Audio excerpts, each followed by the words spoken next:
good morning, good afternoon, good evening, wherever you are in the world. Welcome to this special edition of Broken Not Shattered. My guest is from Seattle, Washington, Miss Tanya Rookstool. Tanya, the last name, where does that come from? Yes, it's kind of a weird one. It's Swiss. My father was a Swiss man, and he was very defensive in my youth about not being characterized as German, because part of our legacy is also Jewish and Swiss. So yeah, Ah, you don't want to accidentally confuse somebody with Jewish ancestry as being German. whoa. And that's a bad thing, isn't it? It's a bad combination. Yes, yeah. Awesome. Well, welcome to the BNS podcast. Such a joy to have you here today. Tell us a little bit about yourself, and then I'll get the questions rolling. Thank you so much. It's such a pleasure to be here. Thank you so much for hosting me. Thank you. So, I'm a psychotherapist specializing in anxiety disorders, located in Seattle. And over the years, I've been doing this work for nearly 30 years. I had this realization that there's this exponential factor to mental health issues around community building and isolation. And my example of this is if somebody's struggling with depression or anxiety, or even a situational response to an upsetting life event, a death, a divorce, a car accident, a health crisis, if they have community around them, they're still experiencing a significant amount of despair and distress and not knowing what's going to happen next. But if they have community around them, they have practical help. They have people who have been through similar things. They have ideas of what may or may not work. They have people showing them care and taking care of some of the details of life. But mostly, sort of, they have people walking with them through these experiences so they're not alone. And I wrote this book, How to Be a Human and Not an Asshole, because I wanted to help people be more successful creating community.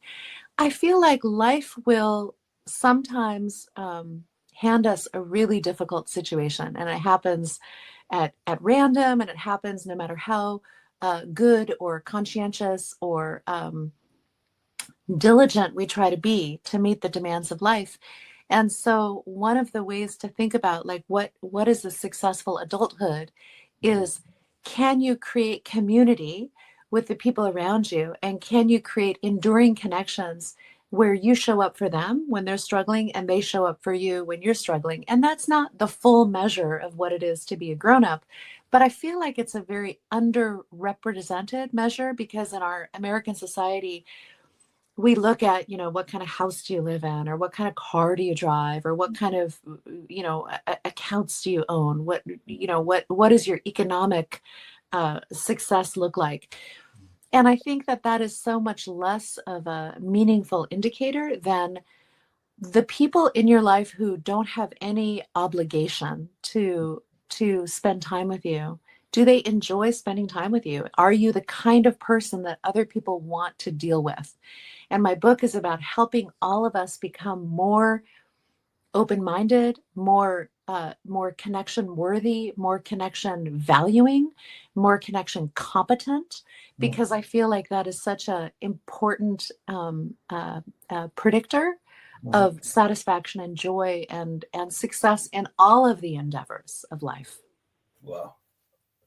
You talked about enduring connections, right? Yeah. And you see a lot of that in today's world, especially here in the US, Yeah. where families and people generally seem to have a lot of disconnect. Yeah. Uh, you see the enduring connection being between human and gadgets, right? Oh So, my gosh, yeah. so everywhere you go, the kid is on the phone. The mother wants to talk to her girlfriend. She passes the iPad or the laptop to the child, and so sorry, Bless you. a society has been formed where little or nothing is done to encourage that human connect, and so we're living further and further apart. And my observation is that we become insensitive to other people's struggles, other people's plight, and we're creating. I say this carefully because I understand the importance of self care, but Yeah. we're creating almost creating a society where it's about the me syndrome. It's the I syndrome. It's Yes, all about yes, I, right? And yeah, people are not there. And there's something you just said now about when you were talking about the enduring connection, being there for people, hmm and hopefully trusting that people will be there for you. yes, This comes from upbringing. What yeah. was your upbringing like? Yeah. First of all, I just want to say I agree with everything you say. Everything you say really resonated with me. And I want to actually back up and talk about that piece around the phone addiction. And I love this idea that paying attention is a literal, accurate term in that it costs us something to pay attention. And part of what we want, the gift we want to give our children, the gift we want to give our friends, is to pay attention. And we cannot do that when we're checked out and trying to be entertained. And so I think it's really important that families have meals together and there's no screens on. I think it's really important that there's conversations in the car and you're not, blanking out just listening to whatever you want to listen to. Um, so my upbringing was I was a multi-country kid. I was born in Kingston, Jamaica. My family moved to San Salvador, El Salvador, just in time for the 25-year Civil War to start. I Wow. then moved to Centennial, Wyoming, a town of 50 people, Hmm. where I was the only white kid who couldn't speak English because I only spoke Spanish. That did not make me popular. I was a weirdo. My father was Swiss. My mother was American. There was a 24-year age gap between them. So any way you slice it, I was going to be a weird kid. And the advantage of being a weirdo is that instead of being in the action, you're watching and you're thinking. And so I think very early on, I was set up to be a reflective observer and to be thoughtful about, um, what matters. And I had an inner life, mostly because I was such an oddball. And it served me well to then become a therapist who now has a few more tricks in her bag about how to connect with people. So, in your understanding, how do you deal with the human connect? And how do you think people should approach that enduring connection you were talking about earlier on? Yeah, yeah. So I have so many different ideas, and I can't condense it all into one podcast. But one of the things I can say is I am neither more important nor less important than anybody else on the earth. And so are you, and so is he, and so is she. And I think one of the things we're seeing in today's political climate is that people are declarative of, like, if you don't think like me, you're wrong, or you're bad, or you don't care about people, or you're an idiot, or you're not thinking about the future, whatever. There's this um, there's this mistaken idea that anybody has 360 degrees of reality. I Yeah. have the portion of reality that I have been able to eke out, and it fits in this portion of circumstances that may or may not be currently happening. And so does everybody else. There's this beautiful story about the five blind brothers encountering an elephant, and it's a story out of India. Oh yeah. You Yeah. know the story? Yeah. So it Yeah. goes like Go this. ahead. Yeah. One brother encounters the trunk of the elephant and he says, "Oh, an elephant is like a giant snake." And another brother encounters the ear of the elephant and he says, "Oh, an elephant is like a sheet of paper." And another brother is encountering the side of the elephant and says, "Oh, an elephant is like a wall." And the other brother is encountering the tail and he says, "Oh, an elephant is like a rope." That's all of us. That's such a great metaphor for the human condition, that we have a portion of reality and we believe we understand the elephant. And I think one of the ways to approach connection is to neither be better than or worse than other people, so that you can relate on a heart level. You can relate on an equal level. And that allows you to not be intimidated and not be dominating. Because the two biggest social mistakes that I see is that socially anxious people are very intimidated and feel like they're being judged. However, socially anxious people are also extremely judgmental and perfectionistic. And that's both ends of the spectrum. It's better Yeah. than and afraid of.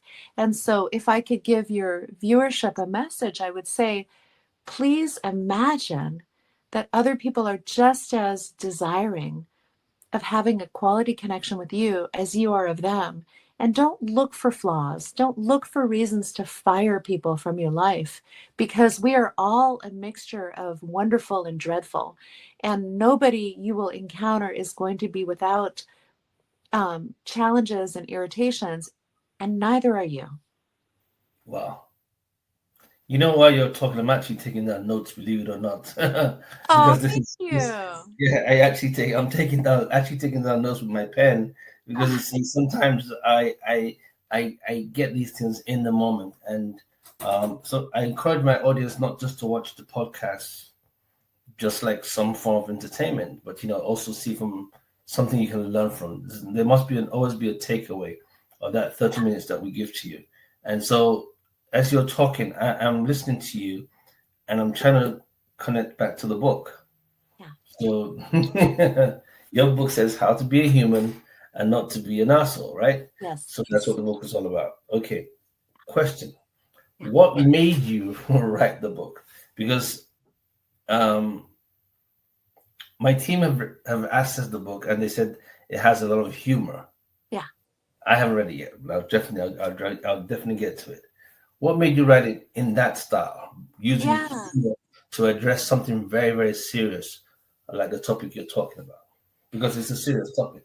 Yeah, thanks so much for that question, Ike. I love that. I believe that laughter makes the medicine go down. So I consider myself a total nerd, but my husband is actually a marvelously, hysterically funny man. And over the course of our marriage, I have become a funnier person. Like he will tell you I am still not funny. I think I'm a little funny. But Funny, I yeah. think that, yeah, yeah, but I think that there's a way that we are defended against new information. There's a term called cognitive bias, which is an example would be, I just bought a Toyota, and now all I see on the road are Toyotas, right? Yeah, it happens. Confirmation, yes, confirmation bias is whatever is true for you, you believe to be true for everybody. And what that means is it's very difficult for us human beings to change our mind, to update our brains. And particularly in today's social climate, where, to reference back to what you were saying earlier, Ike, everybody's on their phones. What happens is we get siloed into a perspective and a reality because we're clicking on those things, and then we get more and more information supporting those things. So, given that we're trying to hold a worldview that feels sturdy, even though the world is always changing, making people laugh is a way of opening up possibility in their mind. Like it's actually a strategy to Mm, help people learn and be less resistant to new information. So if I do my job well, I can be a nerd who can also be a funny nerd. And that means that my information will go in a way that is actually more useful to the readers than if I was just saying, this cognitive bias is a heuristic, which is a yeah. shortcut for your brain, and blah, blah, blah. Nobody wants to hear that. Nobody wants to hear that. That's too boring. Yes, So you exactly. found a way to bring entertainment into what you're doing. Yes. What is the thrust of the book? What is the core of the book trying to say? Yeah, I think the call of the book is to, again, as I said earlier, to neither dominate nor be below. I think the call of the book is to be thoughtful about how you can show up less defended and more open to other people, and how you can keep from polarizing. Because I think another piece of the social story in today's world is that Americans, and I think this is actually happening all over the world, but I'm in America, so that's what I'm paying the most attention to. Americans are getting into this place where if you're a liberal like I am, you're getting rid of people who are not identifying as liberal. And I feel like that's the worst possible That's outcome. correct. The Hmm. less we are willing to interact with people who think differently than we do, the Hmm. smaller our world becomes and the Very, smaller their world becomes. And so that's one of the big goals that I have in writing this book, is that people can have a philosophical framework that says, oh, I actually want to try to connect with people who think differently than me. I actually want to hold space to not decide, well, if you don't vote the way I vote or think the way that I think, you're an idiot, or you're, all kinds of negative things. hmm. You've worked extensively, Tanya, in the areas of trauma, anxiety, all the kind of challenges most adults might have. Uh, we're going to take a break in a second, but I want you to think about it. What is one of the greatest misconceptions you've had when working with your clients in this space? I love Because that question. because there are a lot of misconceptions. Yeah, yeah, thank No, you. there are some common ones that I believe that you, as an expert in this area, an author and a therapist, can speak truth to power Thank you. about how this. In a few minutes, let's just take a quick break and then we'll come back. Sounds good.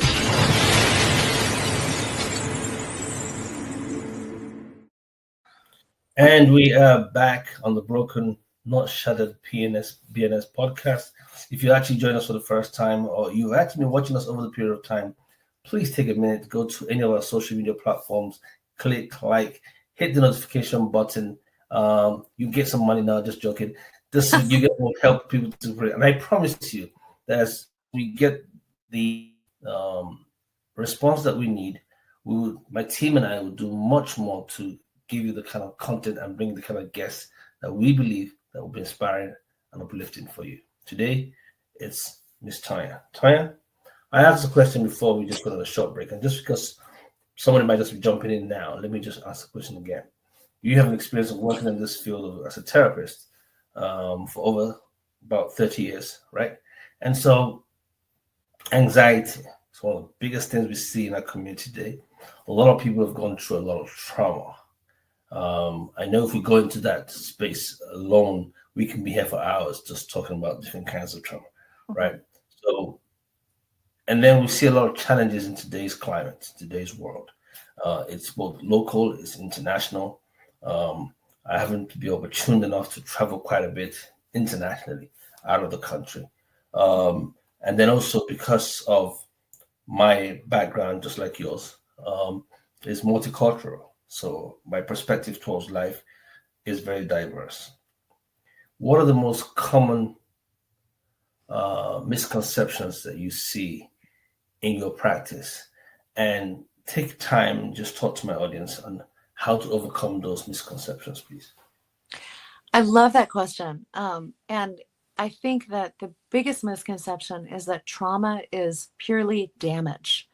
And what I want to say to your audience is that your vulnerability is your superpower. What I mean by that is the thing that you have gone through that has caused you the greatest amount of pain, the greatest amount of suffering, the greatest amount of grief. If you work with your own healing process, whether that's therapy or a spiritual path or meditation, whatever your path, I respect them all. If you work with your own healing process, what you will discover over time is the thing that split you open opens and enlarges your heart. And you will become specifically a tool in the world, in the best sense of the word, a tool in the world to help other people going through exactly the thing that you have suffered from. So the biggest misconception is that trauma is only damage. And the truth is that trauma plus healing is your superpower. Wow. Wow. I completely agree with what you just said. And hence the birth of this podcast. Yeah. Yeah, I completely agree. I tell people all the time that we were created for service. Yes. End of discussion. That's my opinion. That's where I stand by it. We were created for service. Now, what my service might be and what your service might be totally different. Yeah. Some people have been managed to turn their service into a multi-billion enterprise, right? Mhm. Others will just use it just to get by. Others will do it voluntarily. But we have been created for service, and it is that thing that you have gone through, that pain that you have suffered, that you will now find someone else who is going through that same pain or is about to go through it, and you offer them your time. You offer them Yeah. that service. It is that I don't know your story, but I guarantee if we start digging into you, Tanya, somewhere along the line something happened that has fashioned you to become this therapist, that you have been here and doing this, just helping people get by because you understand the importance of making that sacrifice and that service. Yeah. So Yeah. I completely agree with you. Completely agree Thank with you. you. Wow. Uh, okay. Um, I have a couple more questions, Yeah. but I'm also looking at the clock so we don't run out of time. And Yeah. I'll get back to the deeper questions. There is something that happens when we end the show, and it's called a drop-off question.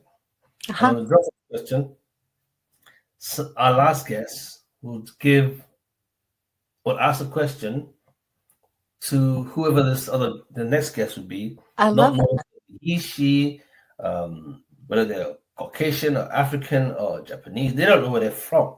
Yeah. So they just ask a question, and then the person will have to answer it, and then you will get yours ready when you're about to leave. So the last question that was given, not knowing who was coming in, Yeah. was what was the hardest part of your journey? Mm. What was the hardest part of your life journey? Hold on. And how were you able to overcome it? Oh, I Let's get love that. Yeah. I would say the scariest part of my life was when my twins were born. They were premature, they were medically fragile, and when they were 3 months old, my then husband lost his job. So I had medically fragile newborn babies, an unemployed husband, and no idea kind of like what would come next. Mhm. And so I was worried about their health. I was worried about money. I was worried about everything. I tend to run anxious as a human being already. So I Mhm. have kind of like an extra scoop of anxiety in me just natively. There you And go. so I felt like I was like a cat on a hot tin roof Ooh. for probably the first year of my children's lives, anxiously watching as they didn't meet their developmental milestones. And I was worried about, what does this mean for their future and all of that. And the second part of the question, I'm sorry, remind me the second part of the question. The question was, how did you overcome it? Time and lots of help from lots and lots of people. Friends, family, medical providers. My children were in speech therapy and they went to a special developmental preschool. And now they are brilliant young men who are doing so well in their lives. And I'm so proud of them. But that was a period of time where I really didn't know if things would be okay. And they mattered more to me than I did. So it was so much more than any of the trials and tribulations that I had been through. That was definitely the hardest time, and time and help is what got me through. Wow. It's amazing you just shared that. And while I started laughing when you were talking, because I was now trying to make the connect. So here you are saying by default, you have a tendency to grab into anxiety. Yeah. But one of the areas where you work and you specialize in helping other people is in the areas of anxiety, which is Yes. what I was saying a few minutes ago, that we Yeah. end up, they were all created for service. The same thing that you were afraid of and has been an issue in your own personal life. You're using it to help other people.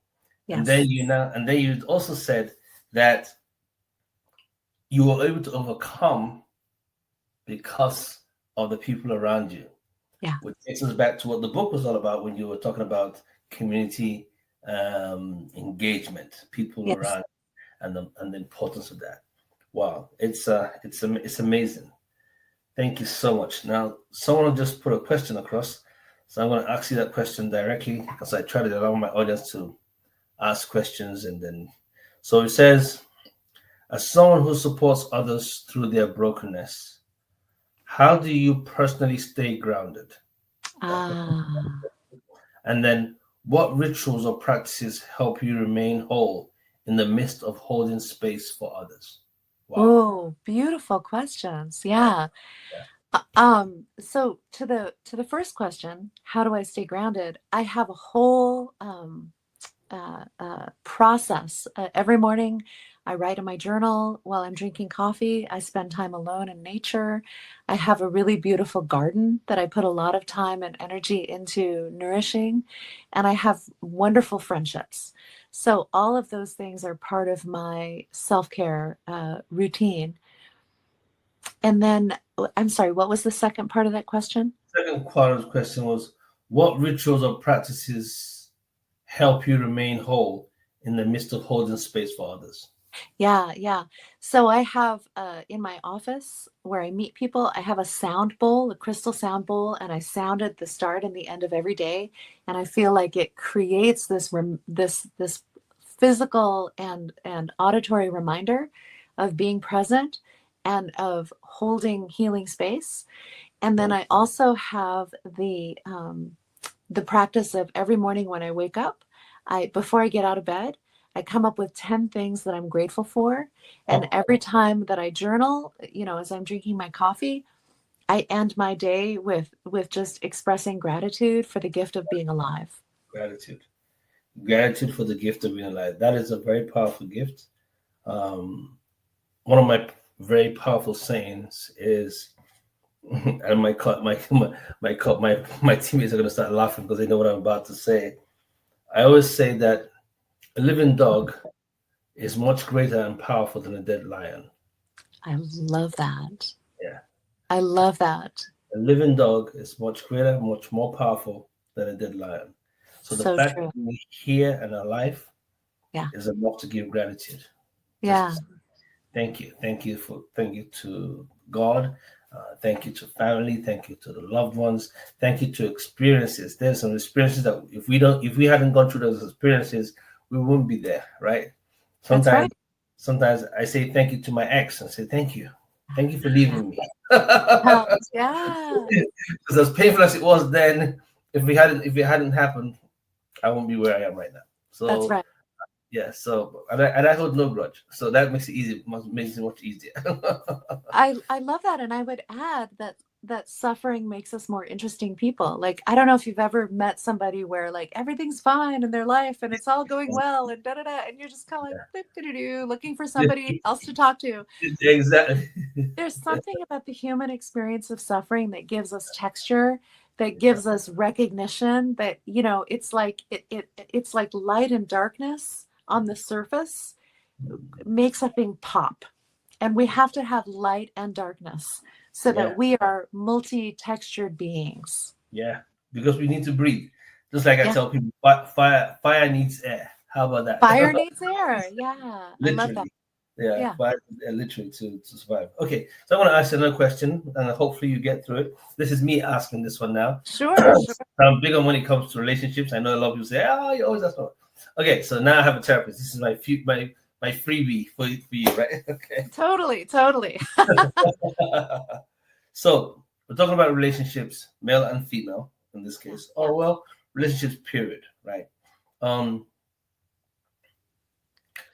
is there a boundary that has to be protected when there's a need for a we, us, Yeah. and a me, I in the relationship? Is it wrong for one to just keep on saying, I want more connection, want more connection, want more connection? Or is it wrong for one to also say, I want some more space, I want some more space, I want some more space? Because everybody I talk to, most of the times, when my friends and those around me talk about relationships, I hear that Tension. that's that tension between Yeah. the we and the I. And I have my Yes. own perspective on it, but you're Of the course. therapist. Yeah. Yeah. Yeah, I think that's a beautiful encapsulation of one of the challenges that couples have. And this, by the way, is for men and women. This is for gay couples. There's no way out of this challenge, which is each one of us has an ideal that is about self and an ideal that is about connection. And you have to co create with your partner permission for both of these things to be different. So, for instance, in my marriage, my husband wakes up very early in the morning. He goes to work, he works out, and he goes to work before I even get up. And so I have this portion of time in the day where I get to get up and I get to ramble around in my house all by myself and have my personal time. My husband then comes home in the middle of the day when I'm at work, and then he gets to have his personal time. And we have worked that out over years together because both of us are really relationally oriented. but we're also, have a lone wolf quality to us that also requires some space and some privacy in our homes. And so I would say the important thing is to make nobody wrong because their appetite or ratio is different. So the person who says, I want more connection, needs to approach their partner and say, is there a way that you can have the freedom that's really important to you and is totally worthy and valid? And I can also have that time where we're turning towards each other without distractions and have the opportunity to talk or hold hands or go for a walk. Is there a way for both of us to get this need met? The person who wants more freedom has to be able to say to their partner, is there a way for me to give you the connection you're longing for? Are there activities or conversations or structures that we can build in our relationship so that you feel loved and important? And can you also grant me that one of the things about me that is different than you is I need to be able to go off in my own mind and have my own adventures? Now, this does not include, by the way, engaging in behaviors that make your partner feel nervous about your loyalty, right? Yeah. So It's, if one person's like, oh, I want to go to the bars and talk to members of the opposite sex, like, that's not what I'm talking about. right. Okay. But I think the big thing is nobody is wrong for being different, and any two people are going to have a slightly different ratio. And so if both parties can approach it as, I want you to get what you want, and I also want to be able to get what I want, and can we dream a dream together where these things are harmonious? Wonderful. Wow. Okay. Well, somebody's learned from that one. I hope somebody picked that one up. And this is a therapist speaking. This is not me speaking this time. Thank you so much. Thank you so much, Tanya, for that explanation. As we wrap up the show, I need you to now have your own drop-off question for whoever Yeah. my guest is.